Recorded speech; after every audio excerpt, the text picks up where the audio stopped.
का संजू माझ्या आयुष्यातून निघून जाईल म्हणून? नाही नाही देवा, मला वाटेल ती शिक्षा दे, पण संजूला ही दूर जाण्याचा विचार सुद्धा मला.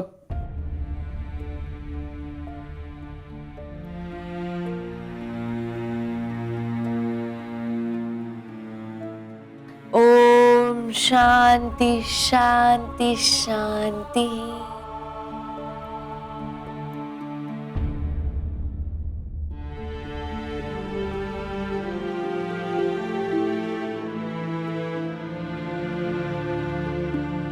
देवा, मला काय बी नकोय, पण ह्यांना कसला त्रास होऊ देऊ नकोस.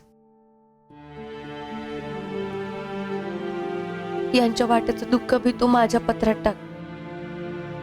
माझ्यामुळे यांनी आधीच लई भोगलंय, आता आणखीन काय नको.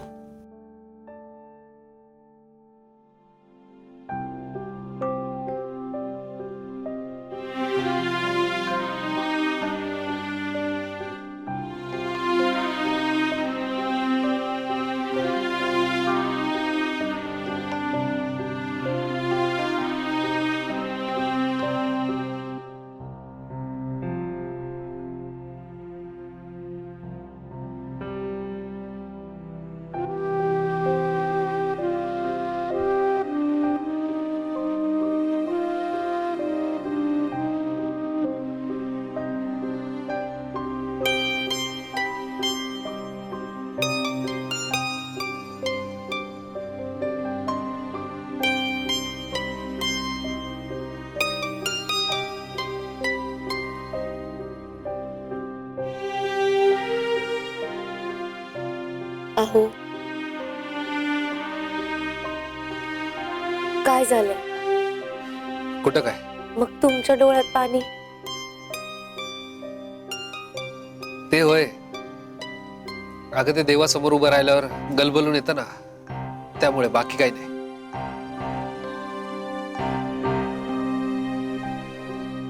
तुम्ही मला काही गोष्टी नाही सांगितल्या ना, तरी बी मला तुमच्या मनातलं सगळं कळतं. आणि मला माहितीये, गेल्या काही दिवसांपासून तुमच्या मनात काहीतरी डाचते, जे तुम्ही बोलू शकत नाही आहात किंवा बोलत नाही आहात, जे काही. पण मला खरंच असं वाटतं की तुम्ही बोलावं, तुमचं मन मोकळं करावं, कारण असं दुःखाचं वजन वागवणं लय अवघड आहे. मला सांगा. शेअरिंग संपलंय आपल्यातलं.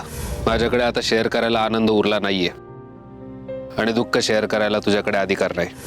असं म्हणतात की दुःख वाटल्यानं हलकं होतं, पण तुझ्यासोबत वाटून घेतलं तर जड जाईल मला.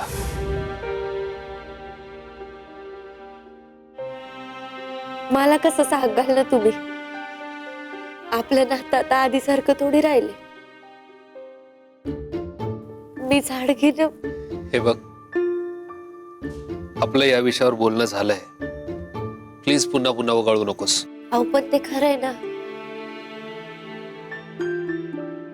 सत्य आहे. बदलणार थोडीच आहे.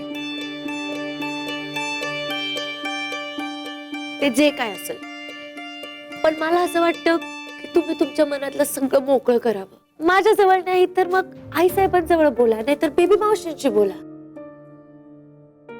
ज्याची गोष्ट आहे त्यालाच बोलावी लागेल. मग सांगा की.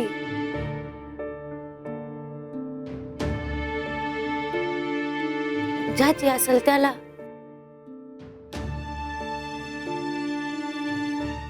माझी आहे का? संजू, हा, सांगा. ज्या माणसाला एवढंच खोटं बोलायला पण नाही चालत, तो माणूस माझ्यापासून एवढी मोठी गोष्ट का लपवेल? माझा का विश्वासघात करेल? तुम्ही माझ्यासाठी माझे देव आहात, आणि माझ्याच देवावर असा अविश्वास कसा दाखवू मी? असं जर खरंच झालं तर माझं जगच संपल ना. मला वाटतं आपण निघावं.